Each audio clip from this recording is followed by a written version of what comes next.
I also just want to make sure that I'm pronouncing everybody's names correctly. And, when you grow up with a name like Macadot, you get a little sensitive to having your name mispronounced. So help me out with the pronunciations, the correct pronunciations. Yeah, so yeah, my name, it's also good if you mispronounce it. I mean, I think that most people mispronounce it. So Flore Bridoux. Bridoux. Okay. Yeah. Flore Bridoux. Okay. And yeah, well, that is really good. Okay. You're imitating the French accent. I took a little bit of French in high school. I can remember Je m'appelle Richard, and that's about all I can remember. JW, how are we pronouncing your name? So the JW part is the easy part, obviously, which is why I only use the initials to begin with. Okay. Stoelhorst. Stoelhorst. Stoelhorst. Yeah. Stoelhorst. Okay. Horst, yeah. Stoelhorst. Very good. I'm going to mess this up. I know I'm going to mess it up. Flore. Rich, you can also make a joke of it and just say that you are going to ask us to say our own names because all these Europeans. I want to get it. Flore Bridoux.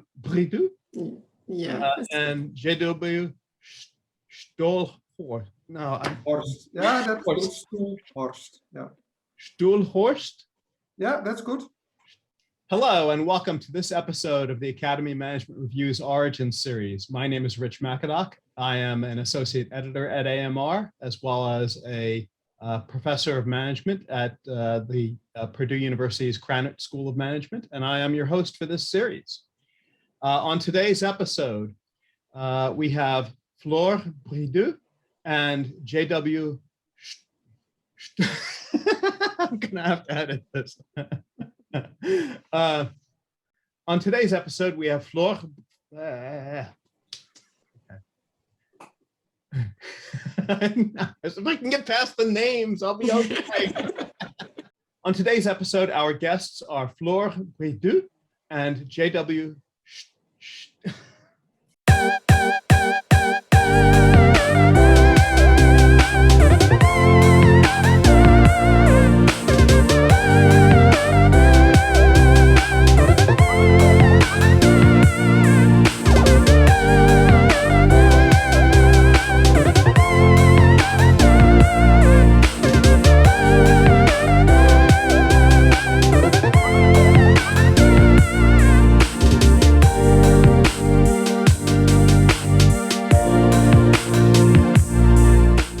Our guests for today's episode are Flore Bridoux and J.W. Stoelhorst, who together are the authors of a forthcoming AMR article called Stakeholder Governance, Solving the Collective Action Problems in Joint Value Creation. Welcome to the AMR series. Thank you. Thank you. So tell us a little bit very briefly about the manuscript. What is your brief 1-minute elevator pitch for this manuscript? Just give a brief explanation. So this paper is about stakeholder governance, and I think the interest in that topic has something to do with a recent, what you could call stakeholder turn in the literature. There's many more academics questioning traditional shareholder primacy views of governance, including strategy scholars, which are maybe not the first ones that you would think would go a stakeholder route. And there's also practitioners who are more and more interested in that, including the Business Roundtable CEOs who signed something about a stakeholder approach. But then, of course, the question is, what does that mean? And we've been doing joint work on these sorts of topics for a while, especially from the point of view of understanding cooperation. And one of the themes in our work, and also the work of others that has popped up, is that stakeholder governance is very much about solving collective action problems. It's not just about cooperation, but cooperation in the face of collective action problems. And once you realize that, then the work of Elinor Ostrom comes to mind, because she actually studied that in detail, won a Nobel Prize for it. Naturally, yes. So in this paper, we use Ostrom's work to think through a bit more how you might govern stakeholders. And I think one of the interesting things there is that if you use Ostrom's work, you begin to question the standard idea in stakeholder theory, which is of a hub and spoke system, where managers are sort of at the center and firms are at the center of everything. And building on Ostrom's work, we then also developed 2 other ways in which you could govern stakeholders to solve these collective action problems. And that's basically what we develop in more detail in the paper. Okay, thank you. Well, let me ask you to take a slightly deeper dive into what the paper does. Okay, so this is figure 1 from the paper. Tell us a little bit about what this figure is telling us. Yeah, so in the paper, we discussed 3 stakeholder governance forms. The hub and spoke one that has been described in the literature for a long time, but that had never been really looked at, so in the stakeholder theory literature, but that has never really been looked at as a governance form. So we also dive into that form, in fact, and then we identify 2 governance forms based on Ostrom's work, the lead governance form and the shared governance form. And how we look at these forms, we look at them through the design principles of Elinor Ostrom. So Ostrom did a lot of work on local communities, and she also meta-analyzed the work of many other people. So her work is really built on a very, very large body of empirical evidence. And based on that, she realized that it's not possible to identify the best governance rules to maintain cooperation in the face of collective action problems, but that if you respect 8 design principles in making your rules, then you can maintain cooperation. And why you need this freedom there is because collective action problems are not the same. They vary very much. So rules need to be adapted to the local circumstances, as she calls it. So it will take these 8 design principles, not all 8 here, but we take the design principles that are at the collective level, community level, so not the ones that are related to higher order institutions. We take the design principles and we use them to look at these 3 governance forms here.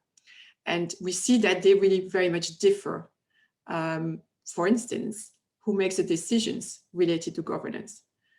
Well, in the hub and spoke governance form, the idea is very much that you have the firm and its managers at the center. They make the governance rules. We look only at managing 4 stakeholders. So we assume that managers and the firm here at the center aim for balancing stakeholders' interests, but they decide how to do it, and they try to do it the best possible to reach this objective. In the lead role governance form, that's quite different. In fact, the firm and its managers are mandated by the other stakeholders to take this role of leader in governance. However, it stays a mandate. So if other stakeholders are not satisfied with the leader they have chosen, they can replace the leader.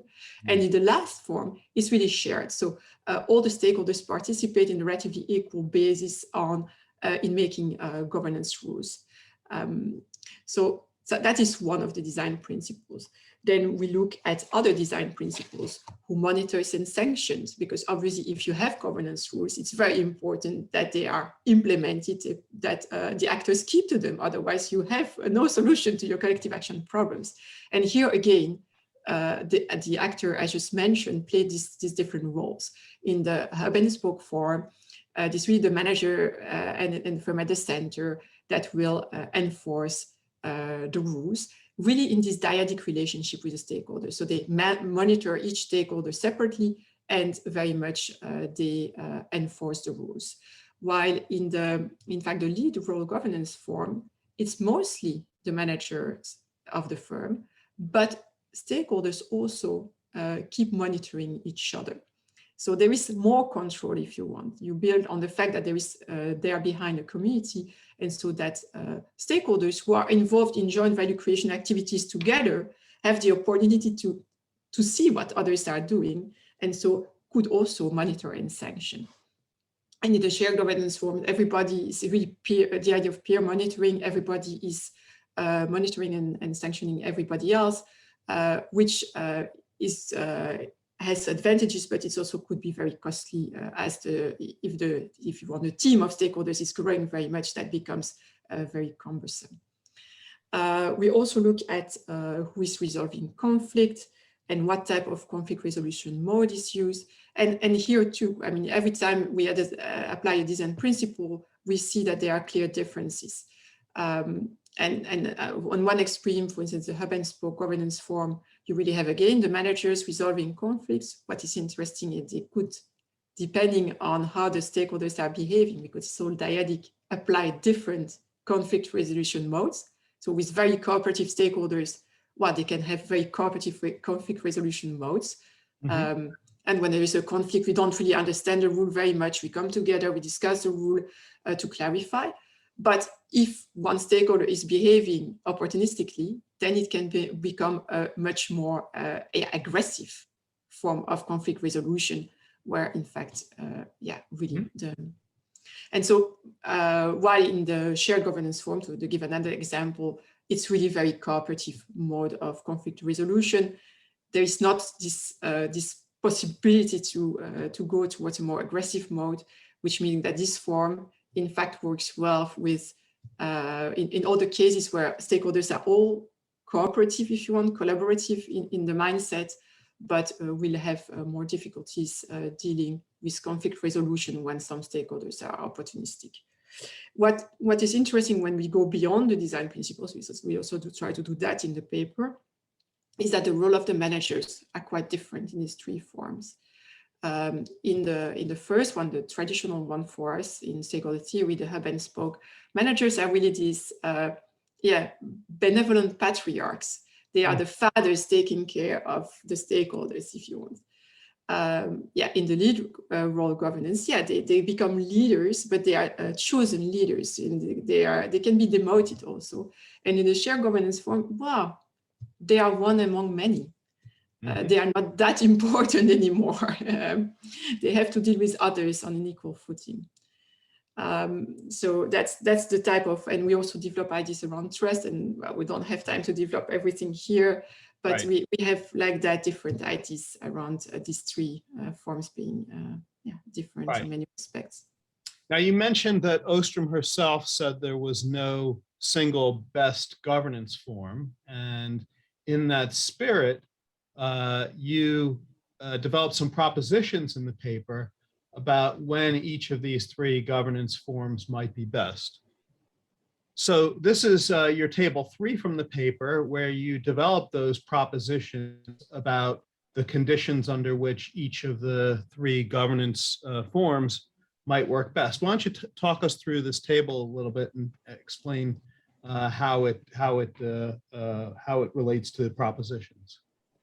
Yeah, so I mean, very much the idea of Ostrom was that when you face different collective action problems, so action problems with different characteristics, you are going to need different rules.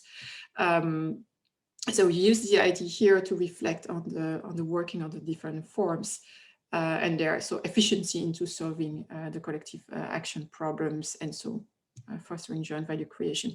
And we look only at 2 characteristics. We could have looked at many more, but there is a limit to the paper here too. So we're not claiming at all exhaustivity, but we looked at 2 characteristics that we think are important in the strategy field, which is the complexity of activities, stakeholders engaging, and the dynamism. So the need to adapt over time, the joint value creation activities.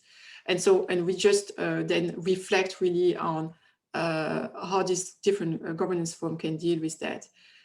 In terms of complexity, we think that the shared governance form has an advantage because it builds as much as possible on all what stakeholders know, given that they're all involved in governance in a very equal footing. All the information they have can come to bear on the governance rules. The lowest in that is being the hub and spoke governance form, because the managers are at the center and they make the governance rules. So they can only adapt them to the extent that they have the information, that the information is coming from the stakeholders. And they have this limited cognitive capacity in putting all this information together to create the best governance rules. In terms of dynamism, we really look into learning. And it will not surprise you that the forms differ here too. And yeah, the shared governance form has the, in that sense, disadvantage in terms of learning that is slow. It's accurate because of building all this information that stakeholders have, but it's slow. I mean, if you have to make decisions together, you know, yeah, consent based on form of consensus, yeah, it takes a long time. For the hub and spoke governance form, we also say it's moderate, but exactly because of the contrary, it can be very fast, but the managers only have so much information, so it moves fast, but maybe less accurately. Mm-hmm. And we claim that the lead role governance has a bit of both worlds, a bit of speed and some accuracy, and so yeah, perform best. But it's all comparative. So it's higher than the others. That makes sense. That makes sense. Maybe, Rich, one small thing to add here is that when we did this exercise, what you see is that the most traditional way of thinking about it, at least the way stakeholder theory would traditionally think about governance, which is this hub and spoke system, is on neither of these two dimensions it's the most efficient. Right. These other two forms seem to, at least according to the analysis, seem to have advantages over the traditional form. Right. Which at least helps, you know, show a little bit the relevance of the exercise. So the literature has been focused on what is perhaps the least efficient way of handling this problem. Yes, that's at least what our analysis would suggest, that there may in fact be clear advantages of considering these other two forms. That is interesting. As complexity goes up, as dynamism goes up. Right. You know? Which takes us away from the traditional idea of thinking about governance in the firm. I remember that when our editor, Jay Barney, sent the acceptance email, one of the things that he said, what I really like about the paper, and this refers to the figure 1 that we looked at, is how the firm recedes into the distance, into the background, I think he said. Yes. Yeah? So it really it begins to change the way you think about the role of firms in this bigger picture and the role of managers. At least Barney, at least that's what Jay. That makes a lot of sense. Yeah, that definitely makes a lot of sense, and I think that is a big thing that makes this paper interesting. So, who's the target audience or audiences for this paper? Who should read it? Well, short of everybody.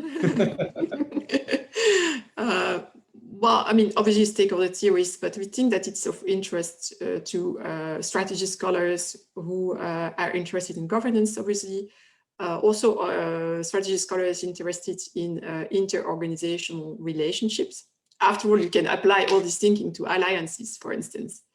And in this literature also inspired our work, in fact. You also have, more and more scholars in strategy are interested in stakeholder theory. They will not become stakeholder theorists, but so this is targeted to all these people. Right, and I can see how Jay would be particularly interested in this paper, given his 2018 SMJ article, which basically takes the perspective that when you take seriously the idea that there are these collective action problems in value creation, then you necessarily must have a stakeholder perspective underlying resource-based logic. So I can certainly understand why he would appreciate that. So I think anybody who's who from the strategy field who finds that a compelling argument. So people who are interested in the resource-based view and interested in understanding the origins of competitive advantage, and who are grappling with the fact that there are collective action problems underlying the origins of competitive advantage, should definitely read this article, because I think it takes a step forward in that direction. Great. So this is the AMR Origins series. I'm pointing in the right direction there. And so we definitely like to ask questions about the origins of the papers that get published in the AMR. We do this for the benefit of newer researchers, younger scholars who may never have published a theory paper, may never have even considered publishing a theory paper.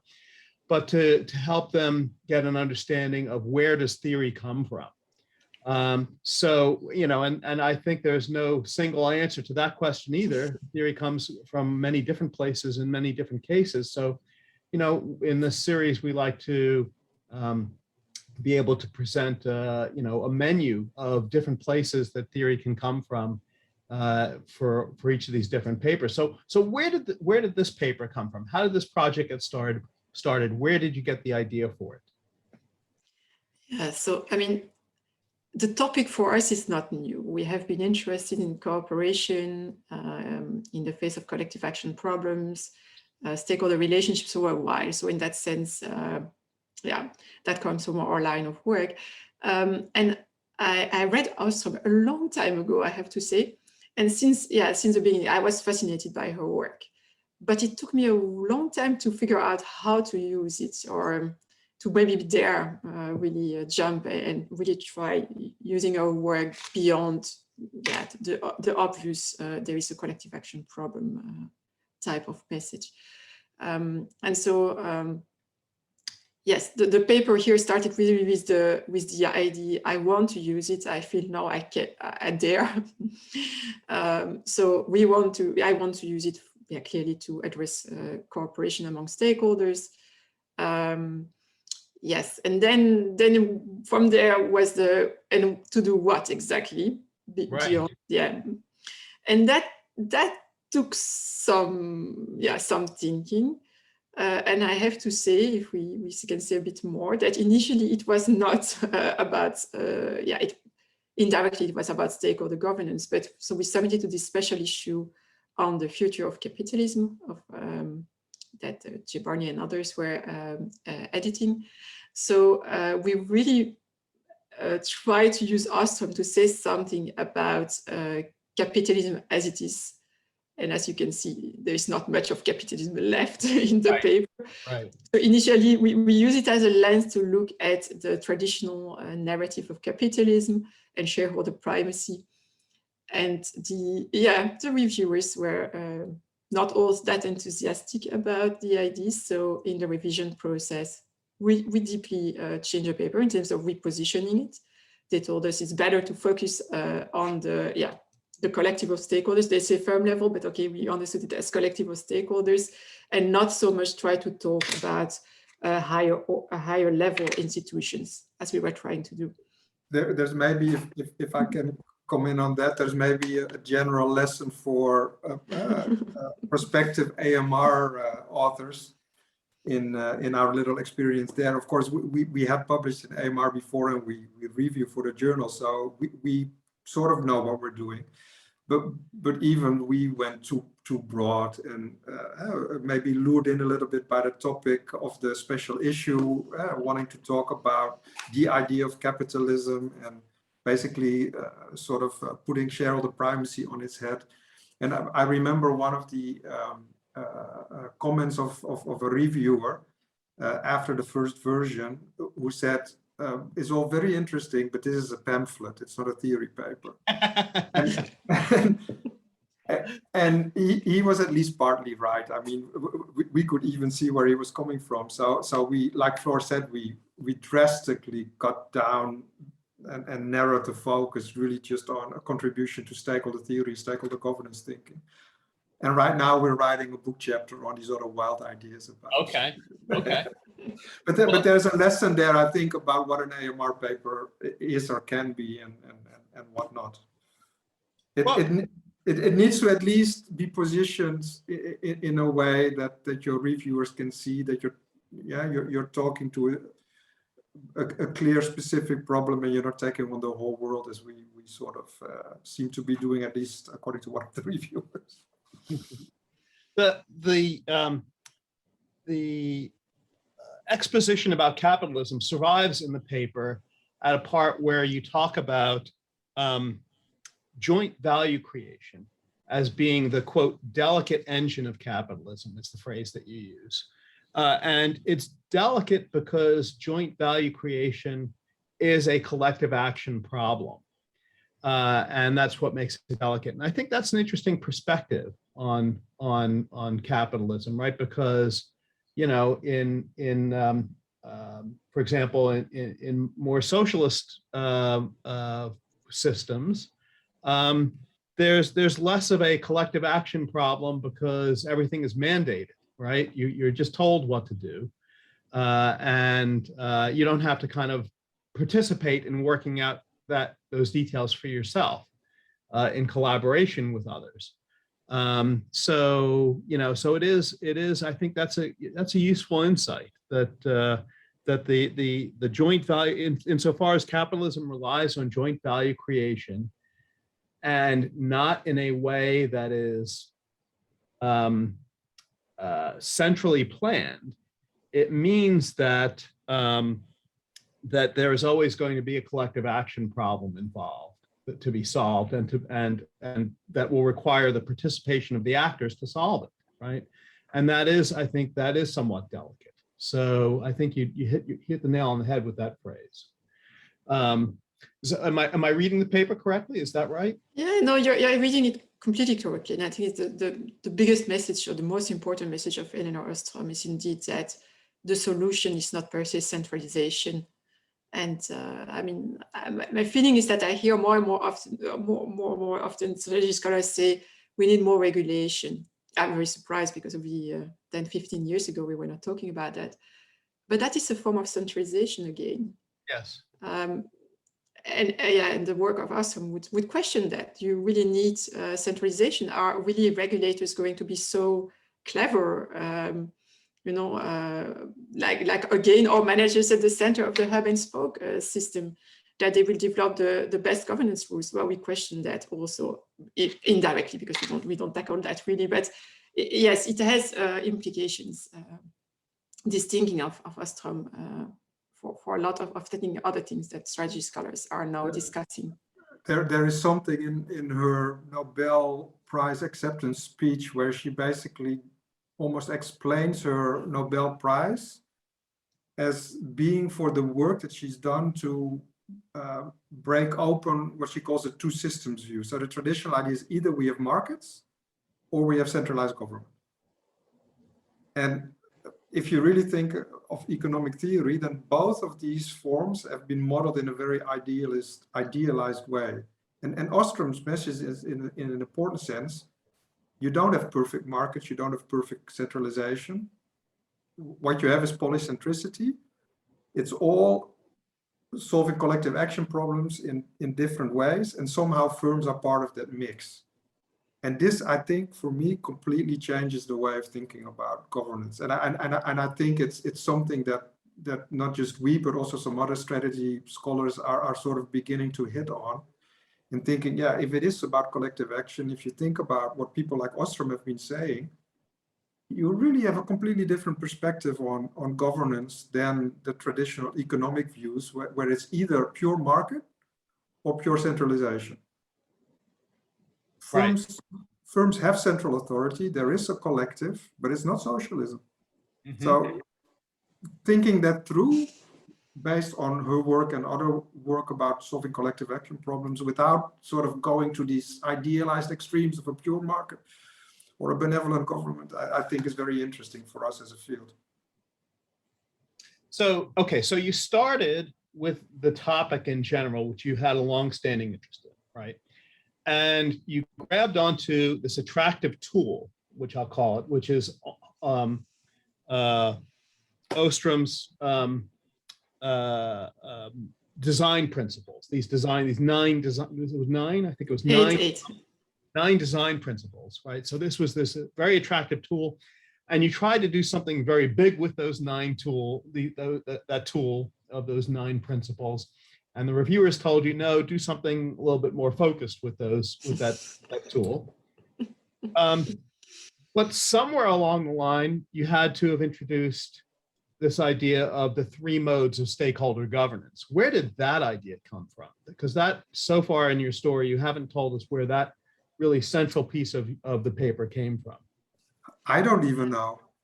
You don't know. Yeah, I mean, in the stress of the revision process, it came. Yeah, it's a good question, and that doesn't come I mean, yes, it comes from Ostrom. It comes from maybe reading Ostrom differently than I see most other people read it.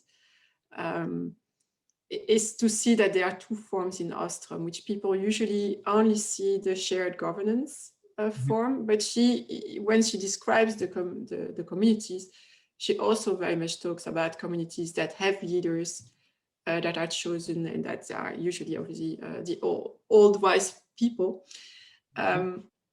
And to think, oh no, there are two forms. And when I think about two forms, and I read also the literature on stakeholder networks, I see a parallel.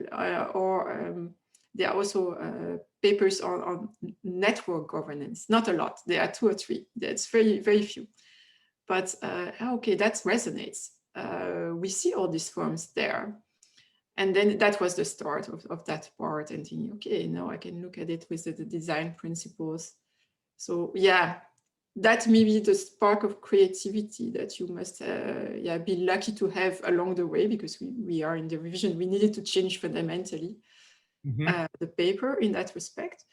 But it's, I think it's about, knowing what you are talking about. So we are talking about cooperation among stakeholders. I had in the back of my mind some knowledge about that.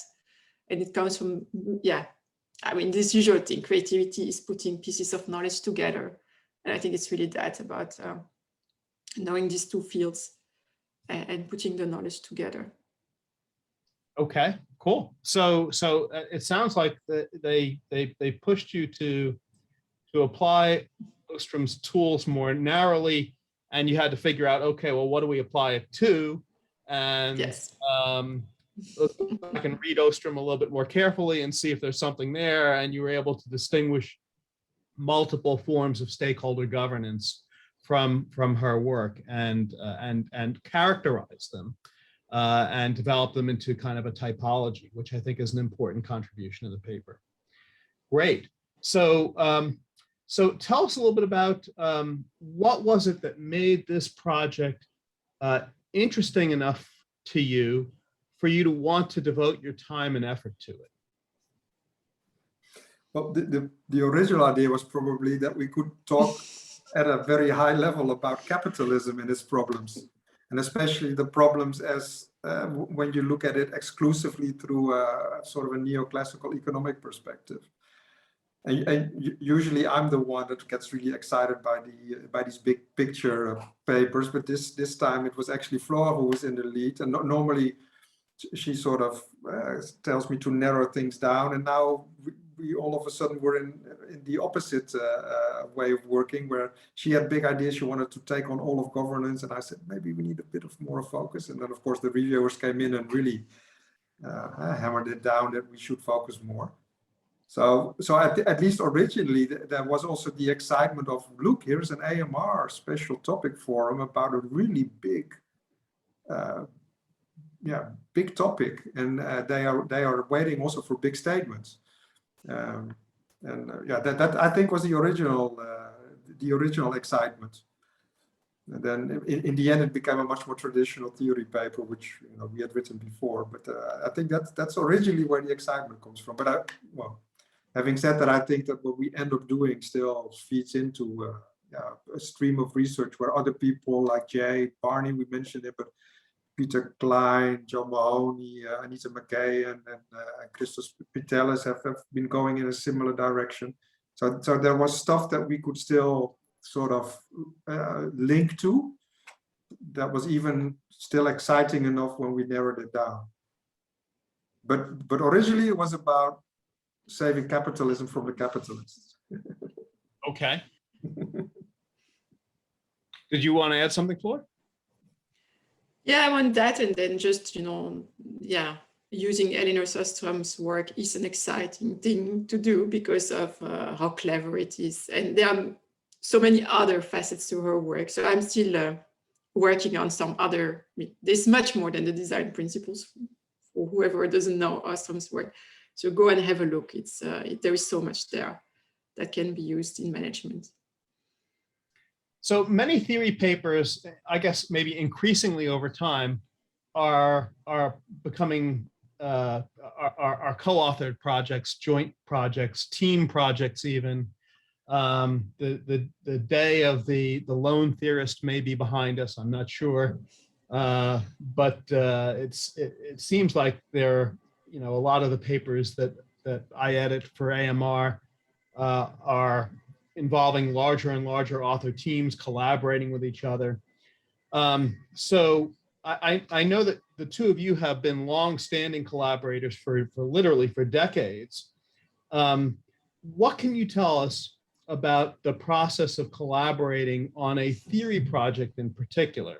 Is there anything different about collaborating on a theory project for maybe for AMR versus an empirical project that people can learn from?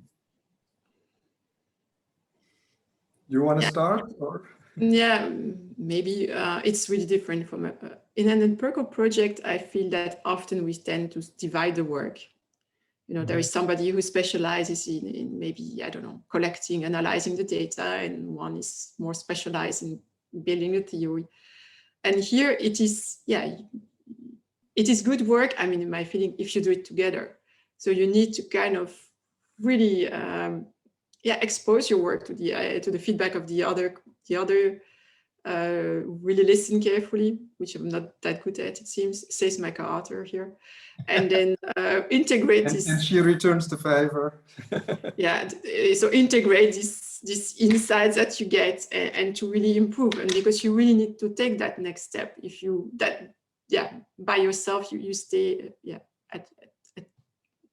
I think at a level that is below the level expected by AMR these days. So confronting your ideas, and yes, it can be with co-authors. I suppose it could be with others. It doesn't have to be co-authors, but co-authors have some motivation to help you in kind of pushing you to kind of clarify that's the minimum. But usually they just challenge you to move in another direction, to reposition, to here it was maybe narrowed down.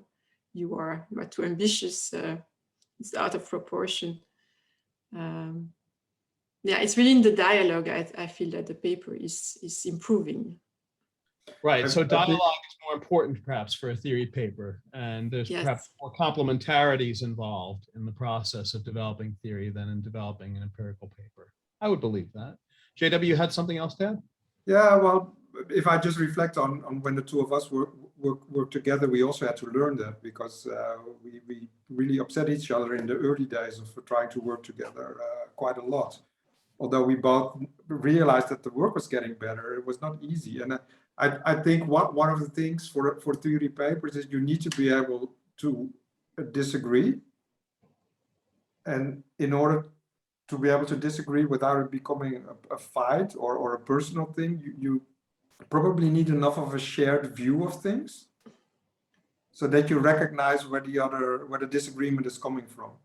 I think if you don't have enough of a shared view of things, or enough of a shared understanding of certain literatures, then when somebody disagrees with you, you're quite quick to dismiss the disagreement as to, they don't know what they're talking about. But if you know that you have a similar perspective, and you've read largely the same literature, then it becomes easier to say, okay, maybe there is something here. And if you also don't take criticism personally, then the ideas keep developing. So for us, I think that it works because we have many shared interests and a shared view of things. To some degree, there's some differences too. And then on top of that, it's easier to sometimes disagree, to say, no, you're not making sense. And then realizing that if you allow that going back and forth, that it becomes better. So I will confess, I have a little bit of a cowardly way of managing those disagreements with my co-authors. I would, instead of stating my objection forthrightly as being my objection, I would say something like, if this paper gets sent to a reviewer of type X, right? If this paper gets sent to a transaction cost reviewer, then that reviewer would probably say this about what you're doing, right? Or if this paper gets sent to a resource-based researcher, right? That reviewer would probably say this. Or if it gets sent to a human capital reviewer, right, that person would say this. And so I tend to frame it in terms of what would a hypothetical reviewer say coming from a particular perspective. And that way I don't have to take full ownership of my criticism. So that's my cowardly way of handling it. Maybe we should try. Or maybe I should try being more honest. So, okay. So do you want to talk a little bit about what each of you contributed to this project and how those pieces fit together to form the completed whole? Well, it's collective action, huh? And in collective action, it is very difficult to measure the individual inputs, but it was the idea for the paper was Flore's. So it starts with her. Yes, well, yeah. And this paper, it was maybe more, I created first drafts and J.W. gave feedback, which is one way of working. We have been working differently on other papers where we're really much more co-creating drafts, if you want. So that has been a bit different here. And then, yeah, J.W. always rewrites the introductions and that also discussions that he likes a lot. The bigger picture, he said so before. He's the bigger picture guy normally. So. Okay. So now I have this question in my usual list of questions, which is what were the biggest challenges that you faced on the project? It seems like you may have answered that already in terms of the feedback you got from the reviewers about taking on too big of a topic. But let me ask, beyond that one particularly big challenge, were there any other challenges that were worth noting? And maybe you could tell us what they were and how you overcame them, if there were any others. Yeah, I think there is a challenge that maybe generalizes beyond our paper in using ideas from outside of the management field. So, and bring these ideas to, applying these ideas or transforming. You're also transforming as you're applying, given how far they are coming from.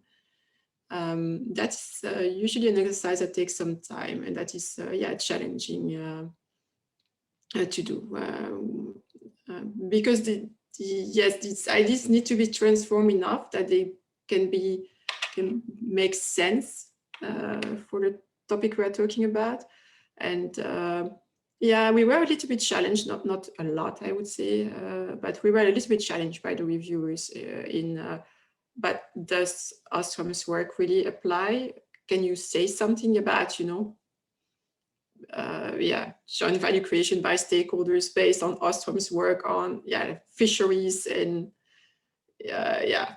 forests? Well, happily, she has also claimed that her work is generalizable, and others have done so too. So it was easy to counter that argument, but I can imagine that others would even have more. For some other theories, it would be something to really work on to show the usefulness and the applicability. So how did you overcome that challenge? What did you do when faced with that? Yeah, so we explained better, because we already had the arguments. We explained better that, it's not only fisheries, it's not only forests, but her later work is really applying it more generally than some to other challenges, still not in the management field at all, but to other economic problems that are much closer. Others have also used her work. So, I mean, there are already a few other people in management who have used your work. That's an easy solution to that problem, to be honest. So that we use a number of tricks to get that accepted. Okay. So let me, just for my last question, let me take the conversation in a somewhat different direction, which is looking forward. What impact do you hope that this paper will have in the future? And I ask this in terms of, it's perhaps a multi-part question, because I think any AMR paper can have potentially 5 different types of impact. It could have impact on future theory, perhaps other AMR papers that will be written in the future. It could have impact on future empirical research, perhaps papers that might get published in AMJ someday. It could have influence on future practice, on future pedagogy, or perhaps even on future policy. So I think the Academy has a journal on each of these 5 topics. So potentially papers in any of these 5 journals could emerge. But what do you think? What impact do you hope that this paper will have in any of those areas? You don't have to answer for all 5, but maybe just pick a couple and talk about what impact do you hope it will have. Well, in the theory, I mean, I hope it becomes part of a conversation. There is a conversation that is emerging on stakeholder governance. I hope it is one piece of this conversation, and as such is taken on by others as and combined with the rest to create new theories. That would be great. I hope also that some people who do maybe one step towards practice. It's obviously an AMR piece. It's not like a toolkit for practitioners to go and implement these 3 forms. But I would love if some researchers who are doing case studies take this paper and use it as a lens to look at their case studies and then get more practical insights for then practitioners, seeing the translation into what can then managers in these 3 forms do. That would be, there's a couple. I mean, if that happens, I'm already very happy. Yeah, maybe I can add one thing, because one thing that also comes to mind is that in the end, what we do in this paper is apply it at a relatively high level of analysis. So we're looking at 3 different ways in which firms can and their managers can play a role in governing collective action problems. But of course, the way we typically think about governance of firms is in terms of corporate governance. Mm-hmm. And I think there's all kinds of very interesting questions in thinking through corporate governance as we typically think of it, very much informed by that traditional thinking coming from economics, and sort of confront that with Ostrom's ideas about governance.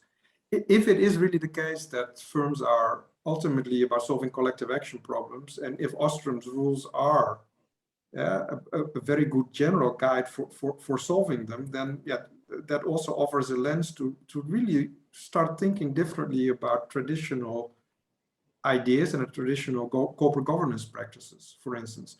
And we haven't done that in this paper. The original, much bigger taking on capitalism version had a little bit of that in the background.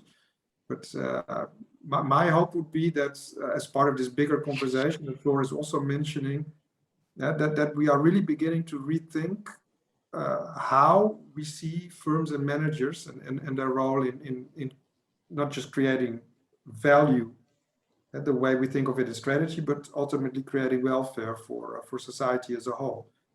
And it goes back to what I said earlier about these traditional views where it's all market or all centralized government.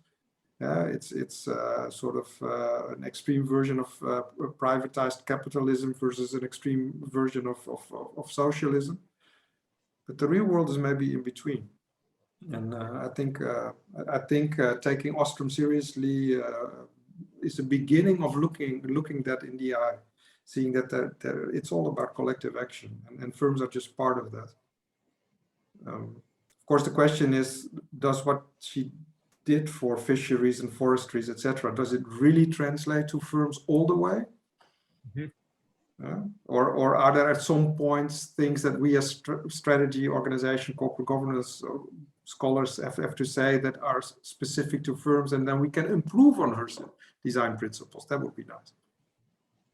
So if there's some doctoral student out there watching this video and thinking, oh, I like this framework, I like this topic, I might like to do my dissertation on this, perhaps as a test of this theory, what advice would you give to that person? Where should they go looking for the kinds of data, for example, that would be necessary to test the propositions that you have in the paper?